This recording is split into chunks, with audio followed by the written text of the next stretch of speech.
নমস্কার বন্ধুরা, কেমন আছেন সবাই? আমরা খুব ভালো আছি। পিকুর ব্লগের নতুন একটা ভিডিওতে আপনাদের সকলকে স্বাগত। ছেলেটা 42 দিন এখানে ছিল, কাছে কাছে ঘুরছিল, থাকছিল, এটা খাবো ওটা খাবো বলছিল।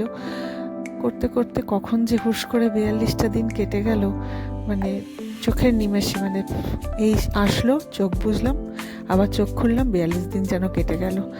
কাছে কাছে থাকলে বেশ আনন্দ লাগে, আর চলে গেলে তখন মনটা তো খারাপ লাগেই। যাই হোক, দিয়ে তো আসতেই হবে, ধরা বাঁধা নিয়মের মধ্যে আবার সে বাঁধা পড়লো। এখানে ঢুকে এখানে যতদিন ছিল ছড়িয়ে ছিটিয়ে নিজের মতো করে আরাম করেছিল। এই ঘরে একবার শুচ্ছে, ও ঘরে একবার শুচ্ছে, এখানে পড়ছে ওখানে পড়ছে, আর তারপরে বই খাতা চারিদিক ছড়িয়ে রাখছে।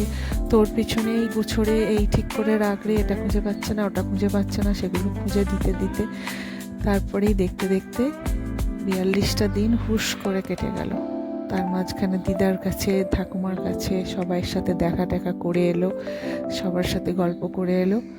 এই ফিরলাম আমরা, ফেরার সময় আমরা বাসে করে ফিরেছি, যাবার সময় ট্রেনে গেছি, তাই যাবার সময় কোনো ভিডিও করা হয়নি। আসার সময় একটুখানি করলাম, ছেলেটাকেও দেখাতে পারবো পরে কীভাবে আমরা ফিরেছি। তো এই আর কি, কখন যে সময়টা কেটে গেল।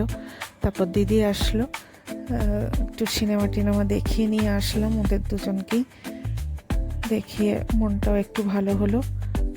যাক, আবার সেই পুজোর সময়, তবে এবারে পুজোটা তো আগে, তাই বেশি দিন অপেক্ষা করতে হবে না, একটু তাড়াতাড়ি চলে আসবে।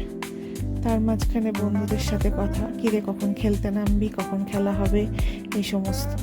আর ঠিক যাওয়ার আগের দিন আমাদের এই আবাসনে ওর গানের প্রোগ্রাম হলো, রবীন্দ্র নজরুল জয়ন্তী, সেই উপলক্ষে এই গান করছিল।